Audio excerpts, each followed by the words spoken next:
it's going now, but I mean, at the very start, I'll just edit all of this out. Let me see. Okay, so here we go. I'll give my introduction. There we go with the smiles. Hello, boys and girls. Welcome back to my channel. And today I'm here in my home again in Givat Chaim Muchad. And sitting next to me is Jerry Moncars from the United States, who actually for a few minutes yesterday was the first time I met him. We met and we talked. And he got to know me and I got to know him because he's a regular subscriber to the channel, and we started talking and telephoning and emailing. Right. So, hello Jerry, welcome to my channel. Thank you. Okay, I only met you. Good Shabbos.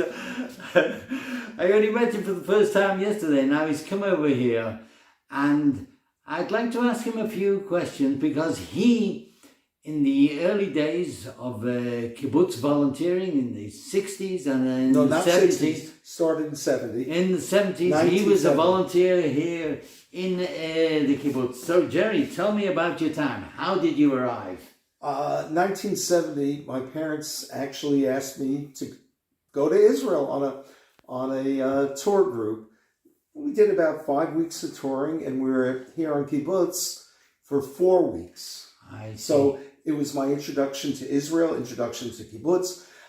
It was even an introduction, believe it or not, really to the Shoah, to the Holocaust. I don't think I really understood even that. Okay. And how old were you then? Just shy of 18. I see. So you came with your parents? No, I came on it was a tour group. I see. Sorry. It was just and you toured around. And how were you introduced to the Holocaust? My father was a survivor, but never spoke of it. So, in a sense, we knew about it, but on the other hand, we really didn't know about it. And for instance, it wasn't really, I'd say, till we went to Yad Vashem that I didn't... The Holocaust Museum in Jerusalem. Correct. So where did your father come from? Poland. Where in Poland? Outside of Warsaw, a small town, Rzeszów. I see. And did he live through the Holocaust? He did. He did, because he was a cabinet maker, and he was... Like my father was a cabinet maker, and my grandfather was a cabinet maker. His father owned the mill. I see. Owned the mill. But the interesting... I'll just give you an interesting aside. Yeah, Dad survived because of his skills, but he referred to a time he was hiding out under the floorboards of in the barn of a farmer's barn, and they were discovered. The farmer who reluctantly gave them up. So he was a non-Jewish person who looked after them. That's correct. That's correct. But he was killed nonetheless for by hiding Jews. Right. And but the interesting thing that I'm getting to, Dad wrote a chapter in a book about the people from his hometown, and in it he was writing about he was there in this barn with this one and that one and another one, and his dear friend Razel, and who was an Eshet Chayil, which I didn't really grasp. But the interesting is that in this chapter of his, Dad was dropping hints as to his history, what was going on. I was 55 years old, and my mother, it was Pesach, and we're having Pesach, not Seder, but a Pesach dinner with my mother, and I'm getting ready to leave and putting on my jacket. Mom goes, "I want to tell you something, and I want you to hear it from me and no one else." Yes? Before the war, your father was married. You can go home now. And it was shocking to learn at that age that my father had been married.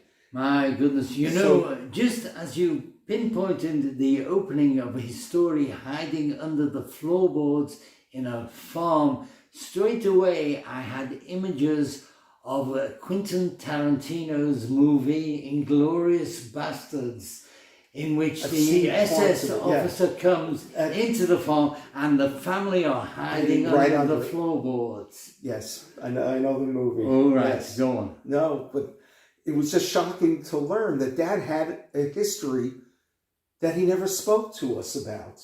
Like many people. Right, many survivors. I told you that my sister-in-law from Holland was one class below Anna Frank, and she never talks about it. Right. But he was also a member of a youth movement in Poland, the Beitar movement. Okay. Jabotinsky's definitely. Yeah. So he had a love for Israel and wanted me to go to Israel. Thank you very much, Dad. And it became one of the biggest parts of my life. So after you were here and you discovered the Holocaust, then I presume you went back home and started really talking to your father, or trying to get him to talk to you. Yes, we did a historical video where he was talking about his family. So his parents and his siblings, not that other family, his own. When they were discovered, what happened to him and his family? Again, he survived because How did he survive? What happened? He was taken to a camp. And he was building furniture. He and his brother, I should say, also. The two of them had survived for a while. His brother was eventually killed, but they both were living together as cabinet makers in camps. So as cabinet makers, carpenters, they were very useful in terms of doing things that the Germans wanted.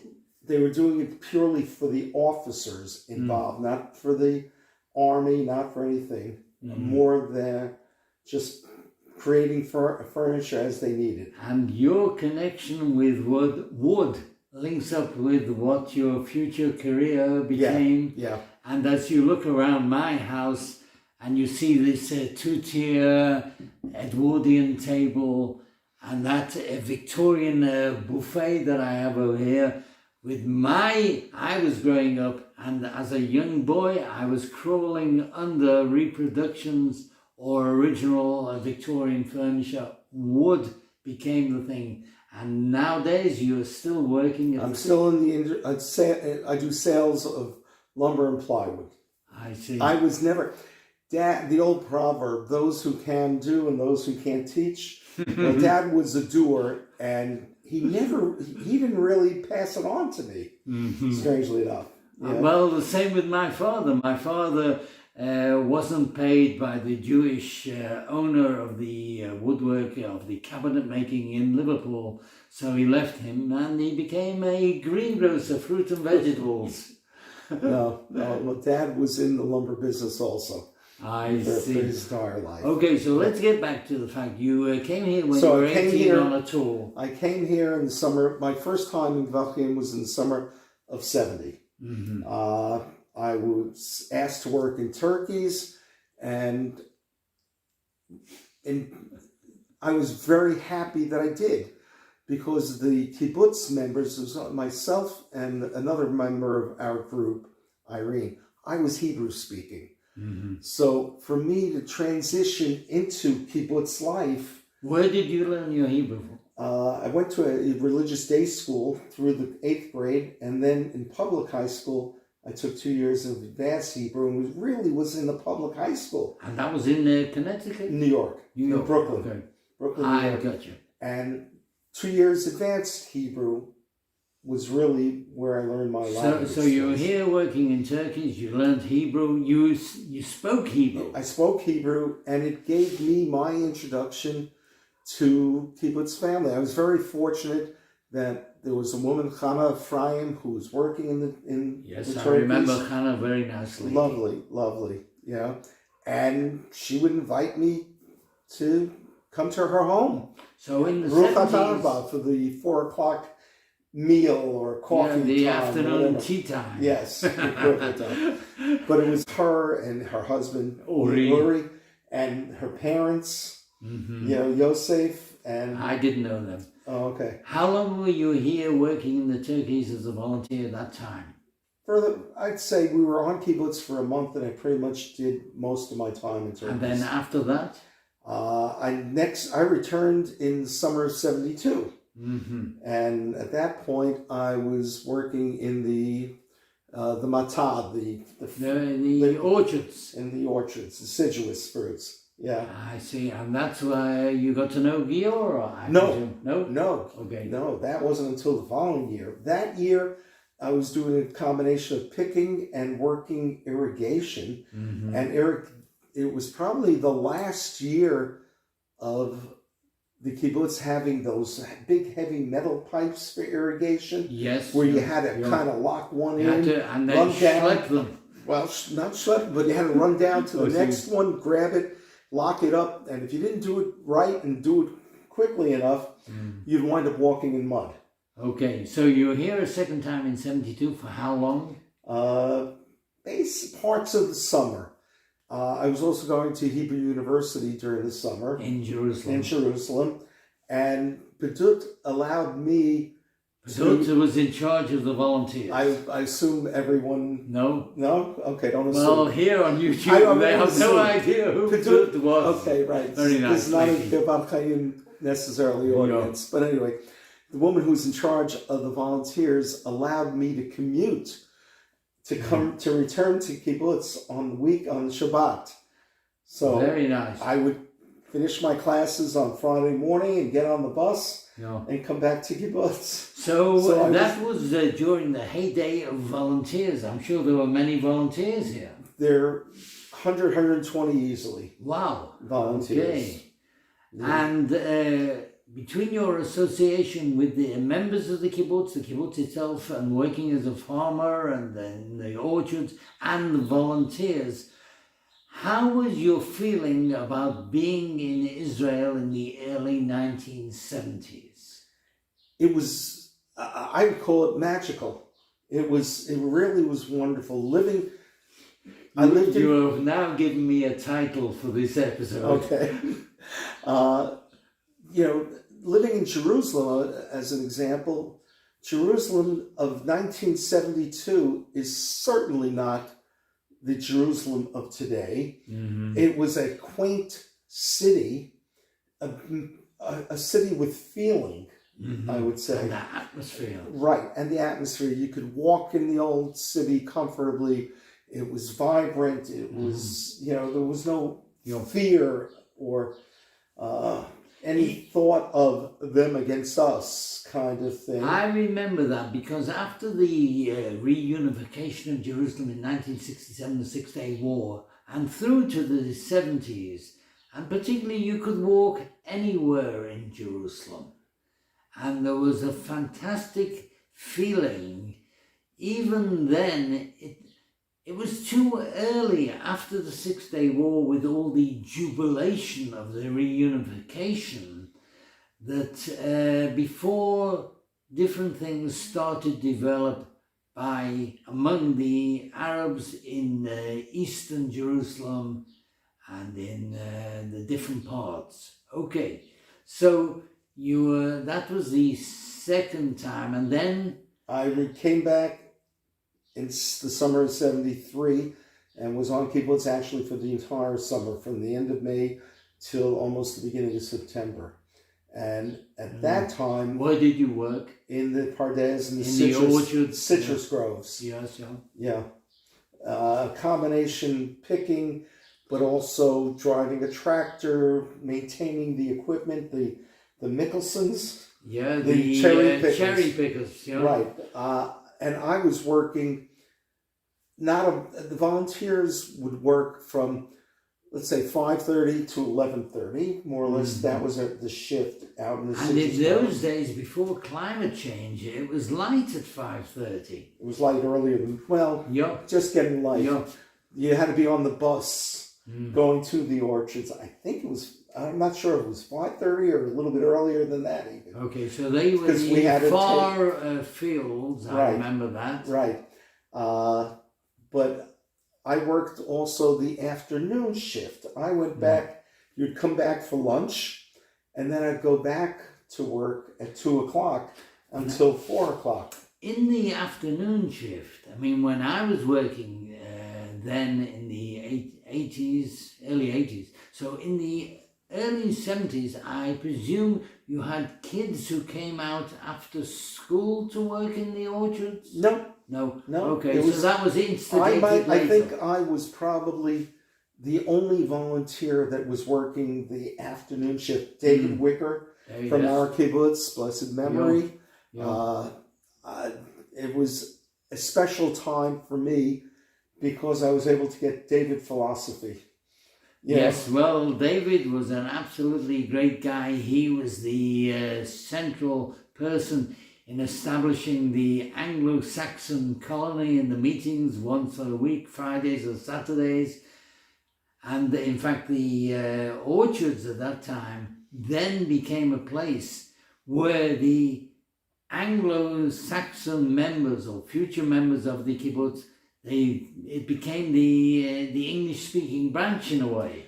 I never was part of that because I was part of kibbutz, regular kibbutz life. I had the connections with Uri and Chana and Giora. And Chana Mamluk and her family in 72, and then Giora and his family in 73. Yes. And then coming back, I returned when the Yom Kippur War started in October.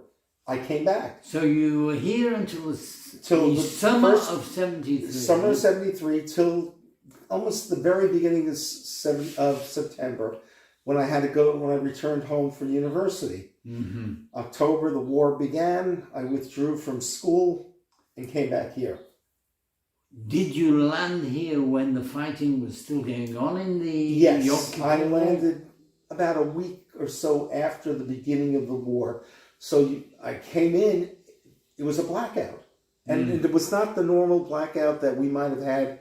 I'm from New York, so we've lived through blackouts, but this was different because every car, the headlights had to be blacked out at night.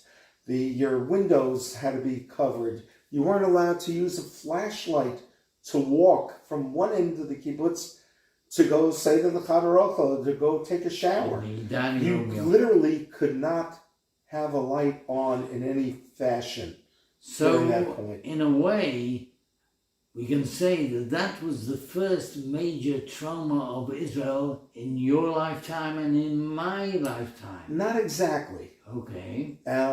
When I came to Israel in, I don't remember, it was the end of May 72 or the beginning of June 72. I was leaving my house and putting the stuff in the car, and my father came over to me and said, I want you to know before you leave so you can make an informed decision. The airport had just been bombed by the Japanese terrorists. There were people that were killed. Kazuo Ozamuko. Thank you. You know, I don't remember his name. Well, but I do remember, for they instance, landed in the departure hall, and about 3 or 4 of them, one Japanese and 1 or 2 Arabs, started throwing hand grenades. hand grenades and machine gunning, and I think maybe 30 people killed. I can't remember. Professor, and I think the most renowned person was Professor Katsir, who was the brother of the Israeli president. He was killed in that. Yes. So I was leaving my house just as that happened, and figure I landed, I don't know, 14 hours after it happened, and that was my first time that I really felt anything. But leaving, I said to my father, Dad, it's probably going to be the safest place to be. You know? Well, with Israel, as opposed to what's happening with Jewish communities around the world now, in Israel, when things happen, you always knew where you were, where you stood, and what you could do to look after yourself. So you landed. We landed. Security comes aboard the plane. Women to the front of the plane. Was men. This during the attack at the airport? At the airport, just after the attack. Hours just after the attack. And we had, you would think that they would, 72.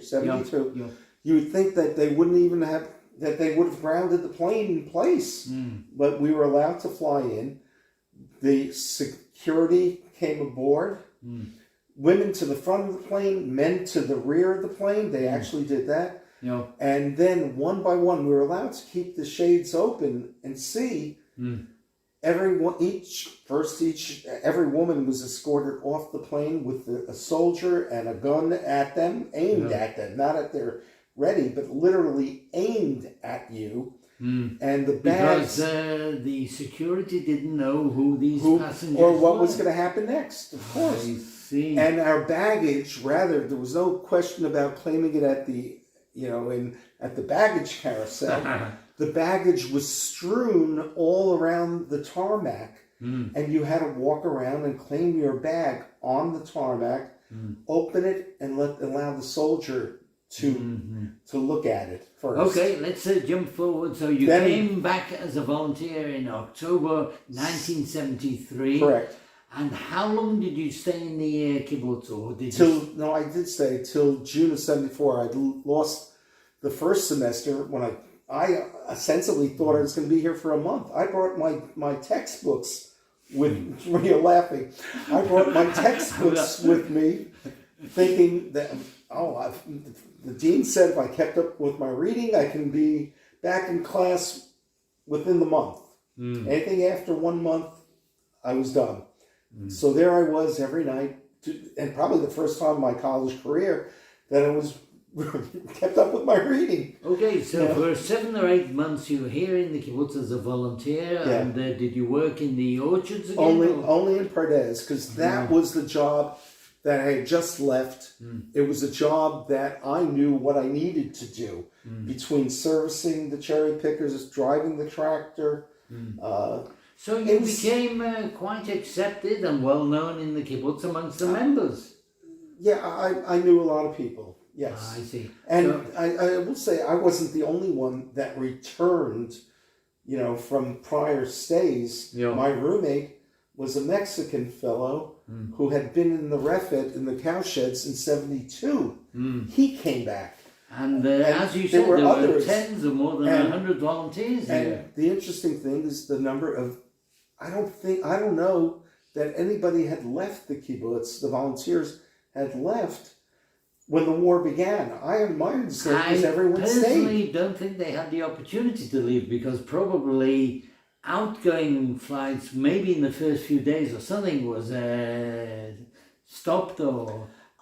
No, El Al flies. It's the other airlines that discontinued their flights. Yes. Well, which is like the same now. 50 odd years later. Same thing now. El Al is, at least from the U.S., El Al is the only airline flying. Okay, let's jump fast forward. But say one more thing. But the interesting thing is, there were no men on the kibbutz. Everyone from 18 to 55 was in the army. In their reserve service? Well, no, but everybody was active. So there were no men. So the volunteer there was a volunteer studying irrigation. He was in charge of irrigation. And the London cabbie, I don't know if you knew. And you yourself, Peter McNally. You were elevated to... I wasn't elevated at all. I just did my job. I was not elevated. But even the equipment during the war, the Yom Kippur War, was called up to duty. So the tractor trailer, the bus that took us out to the fields, everything was called up to active. So instead of going by bus to the fields, we went by covered wagon pulled by a tractor. And the fruit went to market on a lowboy. And it was David Wick who was driving the tractor. No, it wasn't. David was not a tractor driver. I'm sorry to tell you. But his wagon in later years became known as Wicker's wagon. Oh, I didn't know that. Okay, but he was not the driver. But anyway, but yes, so that was our mode of transportation. Things changed during that year. There are no men. That one television in the dining room every night after dinner was the news station, and everybody was there. But the everybody were only women. There were no men. Well, the elderly, maybe the elderly. You were in good company. Yeah, thank you, thank you. It was a different time of life. A game changer. as has happened now, 50 years later, this war with Hamas has completely yet again changed the face of Israel. People abroad see us as being engaged in Gaza, fighting Hamas, and also fighting Hezbollah on the Lebanese border. Let's hope not. Internally, well, every day there is a bombing and shooting going on. But it's not a full-scale war. Not yet. That's what I'm saying. Not at the moment. Hopefully, he will really stay out of it once the situation in Gaza has been, let's say, stabilized. We'll see. The prognosis is for another maybe 6 weeks or 2 months. We'll see what happens. But what I would like to point out to you, have you had the feeling of a different atmosphere now here in Israel this time around? Yes. My trip here now, I came with an organization, the Jewish National Fund, Keren Kayemet L'Yisrael, and we were 200 of us, 200 volunteers. So you came on a mission, a delegation. We did 4 days of volunteering work. Mm-hmm. We picked lemons, in the fields near Gaza. And you're not a spring chicken. Thank you. The next day, but you are younger than me. The next day, we went to a kibbutz near Gaza, Or Haner. Yes, I know. The light of the candle is what it translates to. Yeah. And we did work on that kibbutz because they were looking now. Everyone moved off kibbutz, and they're looking to return on March 3rd. Bring the kids back, bring the families back. And we volunteers were there helping to clean up, paint, do gardening, do planting, whatever they wanted, whatever they were asking us to do. And did you find the difference between now and 40, 50 years ago? Physically, did you have the energy? Please, let's not discuss that. I felt it, yes. But I also felt like, picking the lemons. I remember how to do that. I think I was the only one that was using clippers, and everyone else was allowed to just snap them off. But I knew the right way to cut to clip lemons. Well, anyway, I mean, as an older volunteer, as part of a mission of 200 people, I'm sure that you really helped Or Haner, which is situated 10 kilometers from the Gaza border, near Kibbutz Gvaram, where we integrated half of the kibbutz here until yesterday. Yesterday, right. My family of evacuees, they left my house here yesterday, and they've gone back home. It was quite nice coming into kibbutz and hearing the music playing and saying, Friday afternoon, music? And here in this kibbutz, because we celebrated the end of the 4 months here. The people that were here were celebrating the end of their stay, is the way it was explained to me, and that they were leaving today. To go back here. And how exciting! How exciting is that? And my family of evacuees were here in my guest wing, and you originally contacted me. I was booked. You were going to be my paying guest here in the guest wing, and then the war broke out. Well, no. I was supposed to come in August of 2023. Right, August of 23, and I developed COVID the first time for me. And although I was negative, I could have come, but I was afraid to come, to be sitting be sitting across from, or in that case, a kibbutz family member who's older, and with the fear of passing on a sniffle to anybody, I canceled the trip and didn't stay in your guest house. Okay. And then I rescheduled the trip for October 12th, of course, 5 days after the beginning of the war. So again, you didn't come again. This is the proverbial third time is a charm. Okay. That I was able to come. It was meaningful to me and all the other volunteers that were on the last 4 days, and that's all. Most of the people in the group came for 4 days only, to do their job and to say, we're here with you. Well, it's we support absolutely fantastic, this support and alliance between Israelis here, Jews abroad, the communities. It's a fantastic feeling, particularly in the light of everything that really startled me as a reaction to the war, of the anti-Semitism that had been latent anti-Semitism and suddenly burst out all over the world. Not just, I'm talking about Arab refugees or Palestinians or anything else, but of local anti-Semites who have suddenly crawled out of the woodwork. We think they're anti-Semites. Yeah. They're protesting, obviously, what they think is so right. pro-Palestinians. Right. But I have also learned from interviewing other people, and I've just read articles and seen this morning about the anti-Semitism that is coming out into the open on the back of the pro-Palestinian demonstrations. And so tell me very quickly, what is the situation now where you live in the States? I have not experienced, I live in the suburbs of New York. I personally have not experienced it live. What I see is what everyone sees on television. The protests at a local hospital.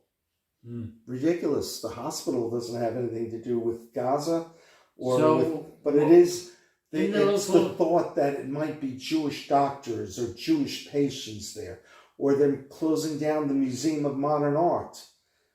What does the museum have to do with anti-Semitism? But what about any feelings regarding the local Jewish communities, the synagogues, the temples? Security is heightened. Synagogue I belong to in Westchester just put in security gates and up the number of security guards so that you really need to pass through a door to be allowed in or to be recognized to come to services. It's uncomfortable. All right. Well, but I hope you're feeling comfortable here. I'm feeling comfortable, and if anybody's listening, we're waiting for you. All right. Well, this is an open invitation to everybody who's watching this channel on YouTube. And it's not just to Givat Chaim, it's to any kibbutz or anywhere in Israel. And the moshavim and the towns. I mean, we still have somewhere in the region of about 120,000 evacuees from either the area around Gaza or the northern border. So he's feeling comfortable. There are other people who have visited. It was terrific. We're in Tel Aviv. We're in Yerushalayim, as part of the afternoon's activities. Yes. And there's no problem. Life goes on. There's lots of traffic in Tel Aviv. The neon lights are ablaze. People are on the beach, exercise, running, doing everything. Well, so life sounds good. I think we'll finish here on that high note. Thank you. Jerry Mankars from the United States, thank you for this conversation. Thank you all. Viewers, don't forget to subscribe.